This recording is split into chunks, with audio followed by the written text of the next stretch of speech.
I'm so tired of coming on here and just running my mouth about all the things that I have to witness on this god-forsaken app, better known as TikTok. Like, I don't even go on TikTok just for fun anymore. Like, I already know that I'm gonna find something to talk about. It's just inevitable. Like, I hate complaining like this. I hate running my mouth all the time and just complaining and just whining and seeming like a Debbie Downer. Okay, just kidding. I kind of do like it. It is kind of entertaining for me. It does bring some spice to my day. So that was a lie.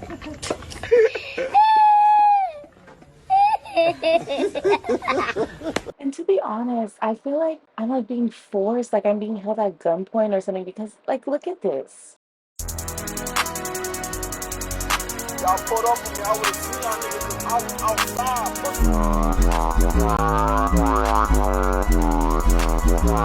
It's spooky season, Bookie.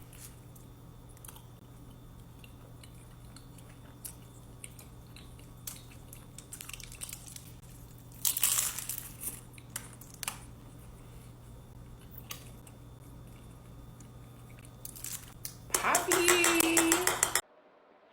Look at she's begging me. She's begging me to talk about this. Hello everyone, welcome and welcome back to my channel. I'm Missy, if you're new here, and in today's video I will be talking about the outrageous world of food content. You would think that food content would be the most harmless content that you could consume, but it is becoming more and more toxic by the hour. Okay, I'm exaggerating. It's fun to exaggerate. And you're probably thinking, yes, Missy, people are eating themselves sick for content. People are eating so much food. They are going to Wingstop and saying, you see that cup that you put the soda in? The cup that you put the sweet tea in? The cup that you put your lemonade in? Now fill that up with ranch. Fill that up with ranch. Fill it up with ranch. I want to drink it.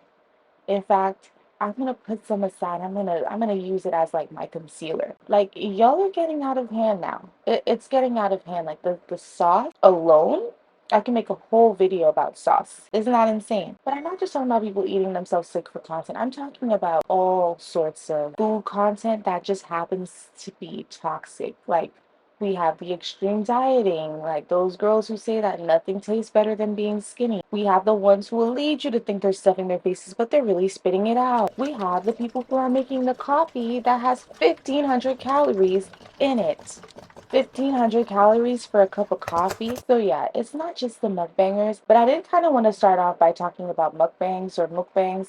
I'm gonna probably use both pronunciations. If that annoys you, you could just go. I want to talk about how the culture of mukbangs has kind of shifted to just become more and more extreme as people are doing it more on short form content than ever before. Like mukbangs used to be live streams. That was kind of the format of mukbangs when they first started in South Korea. People were doing it on live streams, and I feel like it just wasn't done at the same intense frequency as it is now, now that people are using it so much more for short form content than anything else. Now, when you think about mukbangs, you probably think about people like Stephanie Sue, who I used to absolutely adore. Um, Beloved, Nikocado Avocado. Those are some of the biggest mukbangers to ever do it from the US at least. I mean, Love even went on to make her own seasoning packets, and I think now she's even selling like sauce in a jar for her seafood boils, which was the type of content that she was just the queen of. So it's no secret that people have attained a huge amount of success from doing mukbangs. And so many people have taken on this example and gone on to make a name for themselves on social media simply by eating food online. I mean, that sounds like a fun job. Who wouldn't want to do that? You know, I see no issue with it. I say get your bag. Like, I think I would truly be a hypocrite to be like, nobody should be making content like this because I sit down and watch it sometimes and I do enjoy some mukbangs. Now, I might be wrong. There might be something so toxic about this that nobody should even be consuming this at all. But I would be wrong myself and a hypocrite to be like, oh, nobody should be watching this. It's disgusting. Because I do enjoy certain mukbangers and I will sit there and watch almost a whole mukbang sometimes. Like at one point, I even wanted to create mukbangs. Like I remember me and my friend Joy, we made this page called mukbangs, and we swore we were going to be the biggest mukbangers, and we probably would have. Like, if we had put our minds to it, we would have been having a completely different conversation right now. Let's just say you would be watching me slipping down some crab legs right now. We would not be talking about this right now, period. So why didn't I, you may ask? Well, I really started to see like the types of content that were getting the most attention and immediately know like I knew I wasn't cut out for this. I instantly knew I could never, ever, like never. So yeah, I decided to get into a niche that I could actually enjoy and sustain, which I mean, running my mouth, it never gets tiring for me. Like ask anybody who knows me. It's fun and I will not stop. Now, I'm not the only one who noticed that not just any mukbang will get you that success that you're looking for. Mukbangs where multiple servings of food are eaten by one single person in one single seating are all the rave, and they do by far way better than mukbangs where people just sit down and eat one square meal. So many have come to this realization and are capitalizing off of it. And fortunately for you guys, today I have one of the most popular mukbangers on TikTok to help me have this conversation. Get Welcome, into the Rima. Chipotle, baby.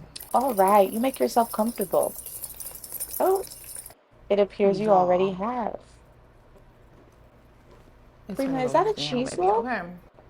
I was just gonna put on top just a little bit, not nothing crazy. We also got some Now, queso. Rima, Ooh, is that a baby. cheese loaf? Oh, I'll just I'll just give you some privacy. We could talk later. We'll get your insight a little bit later on. All jokes aside, this is one of those creators where I truly don't understand how she does it. There are multiple videos just like this on this creator's page, and sometimes she has more than one video in one day. In one day. Which begs the question, how often is she really doing this? And I know it's none of my business, but fuck it, I'm really curious and I want to know. And I'm not the only one who's extremely concerned. Like, there are so many concerned comments on her page, though people are more concerned about the extension of her back and how big and wide her back will become as she consumes this food more than anything else. But we should be worried about more than just her back. No, after all, there are thin people who participate in mukbang or even these extreme eating challenges. And although I believe that their quality of life may be a bit better than somebody who might be overweight or morbidly obese, they're still not healthy. Healthy is still not a word that you could use to describe somebody who eats like this. Like, let's just go ahead and check the nutritional value of some of these most popular meals. Like, for example, the burrito covered in cheese with the burrito bowl. Yeah, that wasn't a cheese loaf, it was a burrito. I couldn't believe it. Now, this one website is saying that it's around 500 calories, but we already know that's for a regular size burrito. So from what I'm looking at right now, it looks like she might have like double protein in there. And then she also has the burrito bowl on the side, which looks like it has extra sour cream and extra queso on it. So we could already, to me, I would probably put this meal at least 1,000 calories, and I know it's more than that. Like, I know for a fact, just from the way that I used to religiously track my food, I know for a fact that this meal is over 1,000 calories on its own. Yeah. And then when we think about how many grams of fat are in there, how many grams of sugar, how many grams of sodium, like this food is just not good for you. Like, even if you could fit it into your daily calories, you are doing yourself a huge disservice by eating like this almost every single day or filming like this maybe 3 times a week and filming multiple. Like, you eat 3 fast food meals 3 times a week, I still feel like that is going to cause some detriment to your health. But I might be wrong. Just ordering out like 2 to 3 times a week, I would feel such a huge change in my energy levels, and I could feel my body deteriorating just from eating 3 meals, like not 3 full days of fast food, just 3 fast food meals a week. I could feel it. So I just know, like, I know Chipotle is not regular fast food, but the add-ons, oh, there's no way. And you would think after knowing and seeing the effects of unhealthy eating, people would think twice about what they put into their bodies. But I guess when there's the opportunity to potentially make a lot of money, everything else just goes out the window for some people. There are so many examples of mukbangers who have been doing this for a while, one of the most extreme being Nikocado Avocado, and we all saw how his extreme diet affected him.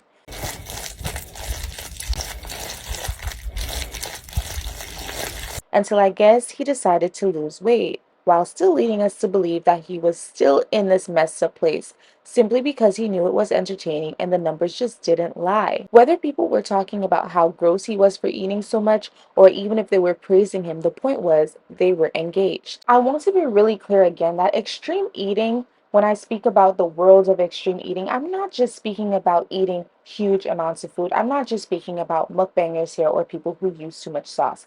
I'm also speaking about skinny influencers who seem to have an obsession with speaking about their diets, the way that they eat, the ways that they are able to stay skinny. I consider content like this to be extreme food content as well. They're not extreme in the same ways, but they're still extreme, you know? It just seems as though the algorithm does not appreciate regular eating, like eating intended serving sizes, stopping when you're full, and all that good stuff. The content exists, but it's just not nearly as popular as content promoting extreme diets. It's literally either this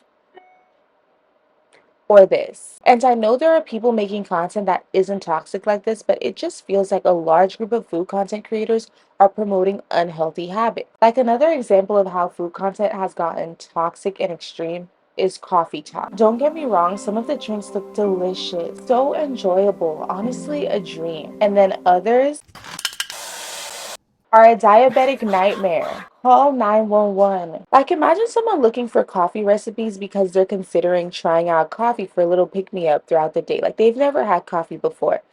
Don't y'all dare come for me about me saying that people might look for coffee recipes, because there's nothing wrong with adding flavor to your coffee. You know, a little bit of creamer here and there, a little bit of vanilla, that's okay.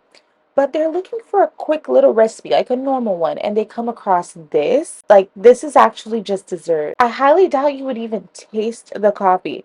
So, what are we really doing here? Like, is it because it's aesthetically pleasing? Like, let me know. Like, what are we doing? And what I've come to realize while watching this content and just viewing the comments is that so many people don't approve of this shit. Like, people are in the comments, like, throwing a fit because they're just confused as to like why is this necessary and like what are you guys really trying to promote here.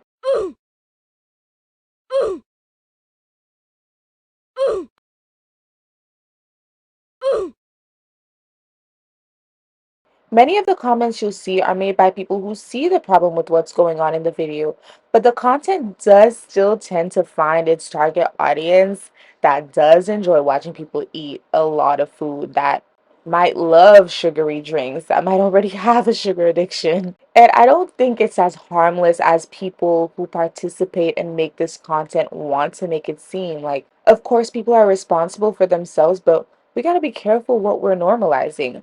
We're using social media to promote things that will harm us, that will fuck up our health, and we just need to consider that because I think our health matters more than a lot of what we're concerned about these days. I also feel like some of this content is just not completely authentic.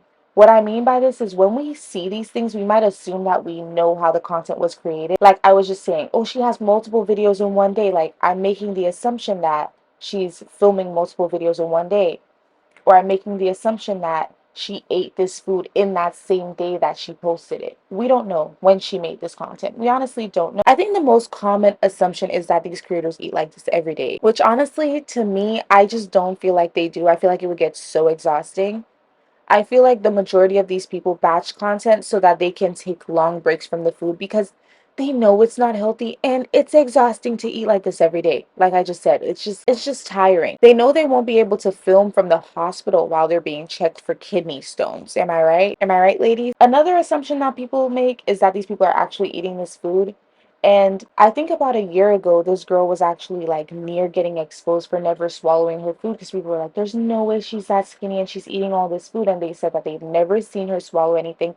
And honestly, like, if you check out a lot of these short form mukbangs, you never actually see them swallow the food. So this is not an uncommon thing. People have been feeling like this for a while now. And to be honest with you, we don't know. We don't know if they're swallowing this food. They could spit it out right before the cut, and we would absolutely never know. I think the point here is that we really need to take what we see online with a grain of salt, and I feel like that's just the running theme on my page, is that I'm constantly telling people, don't believe everything you see on social media. Don't take things on social media seriously. Don't be inspired by everything you see on social media, because it's so true. Like, it's so true. Like, we don't know what these people are. We don't know these people's editing. We don't know what they're doing. We don't know what's getting cut out. We can only see what's getting kept. At the end of the day, it's all a production. So where do we go from here? I think sooner or later, the vast majority of these foodies will have no choice but to take a break, because it's just exhausting to eat that way. I don't know if this applies to all extreme types of eating, like if Coffee Talk members will ever get tired of their dessert coffees, or will a legit doctor have to rip it from their hands. But just think about all the mukbangers who were like extremely popular maybe 5 years ago. Like, I remember it was a whole different group of mukbangers who were popular when I was in college versus now. And think about how much they like might have diversified their content, or even just toned it down a little, because it's just not sustainable to eat like this. Just like it's not sustainable to starve yourself, it's not sustainable to eat like that, to eat an insane amount of food all the time. But to be honest with you guys, I don't think this type of content will ever go outside. Like, I alone am keeping them in business, unfortunately, because I won't stop watching it. Like, it doesn't make me do anything, but it doesn't make me want to get the food majority of the time. But dunk that crab leg, dump it in that butter. I want to see. Like, personally, I want to see it. Like, judge me all you want. Like, it's entertaining, and sometimes it's so visually appealing. Like, how could you not stop scrolling? Even when it comes to the coffee talk stuff, even when it comes to the skinny content stuff, maybe they're stopping to scroll because they think the girl is really pretty. Maybe they're stopping to scroll because the coffee drink looks beautiful. Or maybe the influencer is just super popular. People just have their own reasons for scrolling. That's why I feel like a lot of niches, just they're just not going to die. But again, I think we just have to be careful with the way that we consume content and the way that it affects us, especially the effects that certain types of content may have on our thinking patterns, and in turn our actions as well. Anyway, you guys, just be careful. Be careful. And I want to know your thoughts in the comments down below. Do you enjoy mukbangs? Do you feel like food content has become more and more toxic? And what types of food content are you seeing this with the most? Don't forget to like this video if you enjoyed it, and subscribe if you haven't already. And I will see you guys in the next video. Bye.